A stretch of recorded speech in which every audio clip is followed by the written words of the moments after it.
8 Ways How Kindness Will Ruin Your Life. Hello everyone and welcome to our channel. Today, we're diving into a topic of profound importance that can greatly impact your life: the dangers of being too kind. We often hear that we should be kind and put other people's needs ahead of our own. But does anyone tell us that being too kind and caring can be dangerous? We live in a world where we don't always get what we give because it's full of generous people who see how their giving empties them both financially and emotionally. Could being too kind even put our own lives in danger? Be surprised by the bad things that can happen to you when you're too nice. Today, I'll tell you 8 bad things that can happen to you if you're too nice, and I'll show you 4 tough ways to keep people from taking advantage of you. Let's move on to number 1 without further ado. 1. You will have too high of hopes for people. The Stoics said that we should accept things as they are and not depend on what other people do to make us happy.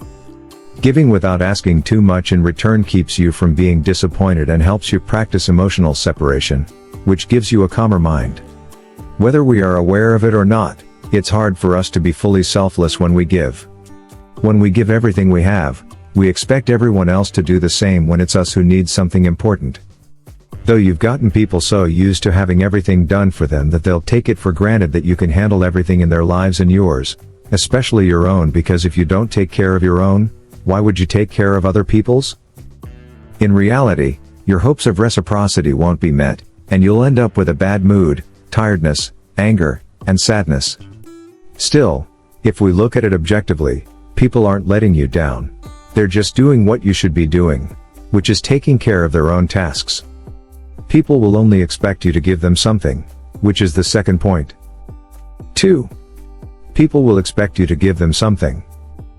The Stoics say that it's important to remember that real worth comes from acting in a way that is good and logical, not from just doing what other people want. Moderation and giving in a balanced way help you stay in charge of your actions and keep you from getting into habits that hurt your mental health. You've heard your whole life that people are creatures of habit, and this couldn't be more true. People are made to adapt to a pattern, a way of life, and a symphony of things going on around them. The idea of the comfort zone comes from this desire to change. This means that if you're always giving, the people you help will expect you to give them something all the time. You'll lead them into their comfort zones, and they won't have to do many of their responsibilities because you'll be there to do them. If you don't value yourself, no one is likely to look you in the eyes and tell you to think more about yourself. At least, don't expect this kind of empathy from the people you help, because they'd stick to their own Robin Hood, which would cost them a lot in their lives. 3. Your goals will not be taken into account. The Stoics said that it's important to live by reason and virtue, to set limits, and to put our own responsibilities first if we want to stay in balance and not give up our identity and well-being for other people. If you put everyone else's needs before your own, you may end up running away from something inside you that hurts and scares you. How do you feel when you spend the weekend alone or come home every day knowing no one is there to greet you? If you're doing so many different things because you want to get away from yourself, the blow will be twice as hard because, on the one hand, you'll have to face yourself sooner or later, and on the other, your bad mood will get worse as you start to put other people's needs before your own. Self-care is one of the most important parts of being healthy. Before you can help others feel better, you need to make sure you're happy, spoiled, and well cared for. That is, you should never give someone a chocolate unless you first really enjoyed one yourself. Similarly, you shouldn't offer to clean a friend's house until you've cleaned your own and watched a good movie while sipping wine. The rest of the world comes after you. 4. People will think you are weak and treat you that way. Stoicism tells us to work on being strong and in charge of ourselves. By setting limits and practicing self-discipline, we can show others that we are committed to our own responsibilities and ideals, earning their respect instead of being seen as weak. If you help other people too much, over time, you might be seen as an expert in the area where you work with other people. You might be making the exact opposite impression when you don't set limits. People start to see you as weak, just like the person who opposes a boss so much so that they'll come to you to get rid of their responsibilities because they know you won't say no. On the contrary, as soon as you use this magic word, they will start to feel something for you they never thought they would: respect. You'll have a lot of people who only come to you when they need something. Stoicism teaches us how important it is to be smart and wise by choosing who to help. With self-control and perspective, we can tell the difference between real people and those who want to take advantage, so we don't waste our time or energy on things that don't help. People who thought you were a good friend all of a sudden only want to hang out with you when they need something. If you think about it logically, it's not so unlikely that this could happen to you, since most people don't invite their employees or co-workers to have coffee with them, let alone a beer. What's going on with you makes sense, but that doesn't mean it's fair. So, you need to learn how to handle the methods I'll tell you about at the end to keep people from taking advantage of you. 5. You will only get people who want something and never those who want to give.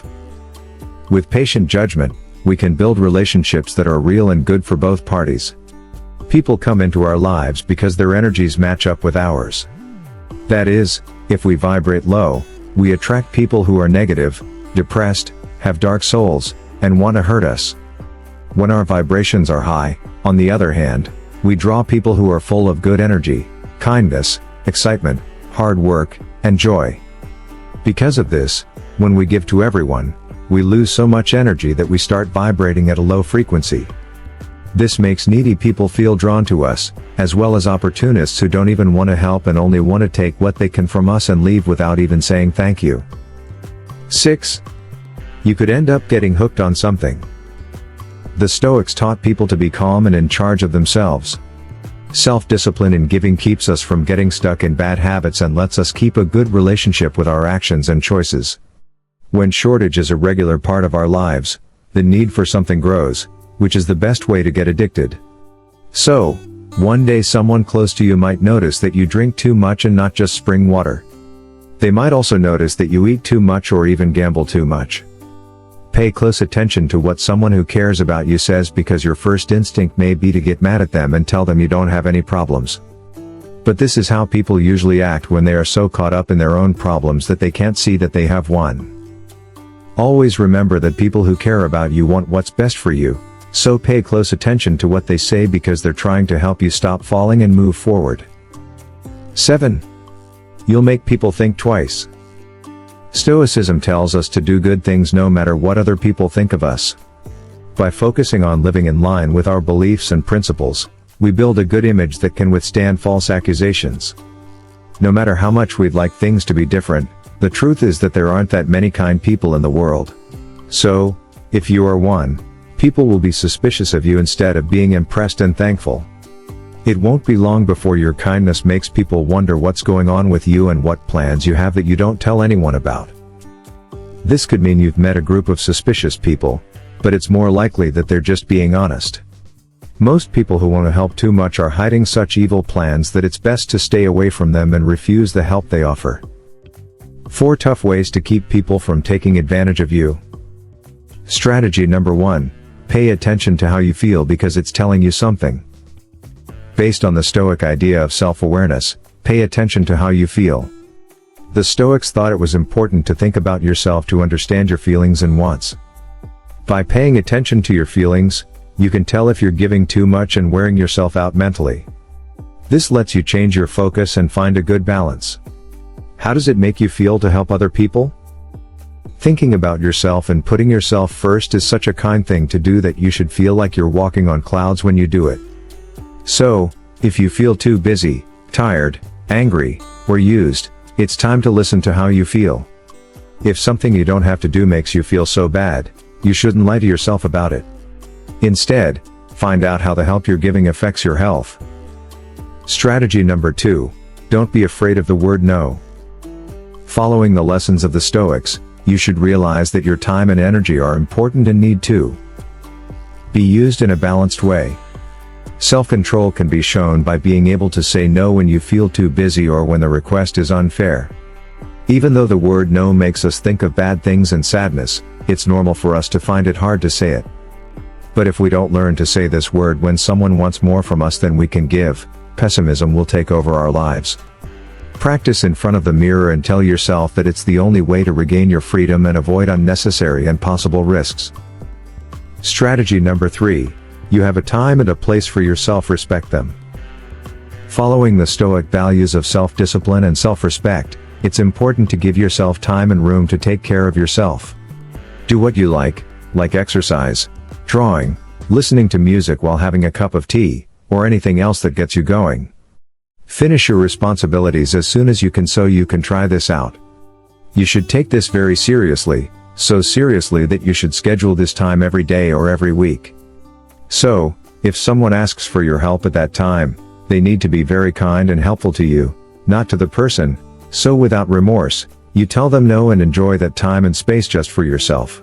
If you don't want to be so direct, you can offer to help at a different time but make it clear that you will only be able to help for a short time because you have other things to do. Strategy number 4, identify energy vampires and distance yourself from them. Following the Stoic principles of self-discipline and wisdom, it's important to know which relationships are good for you and which can drain you mentally. By staying away from people who constantly drain your energy and don't add anything positive, you're taking care of your own health and showing Stoic self-control in your relationships. You should know that if you try to help an energy thief, it won't work. These people overwhelm you with their complaints, their pains, and their catastrophic view of life. Don't bother trying to help them because if their problems were solved, they would have to stop complaining. That's something they wouldn't tolerate.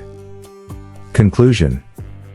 In conclusion, according to Stoic wisdom, in life, the best measure for things is always the middle ground, and generosity is no exception. If we give too little, we come across as selfish and greedy, while if we give excessively, we end up completely drained of energy, time, and probably money as well.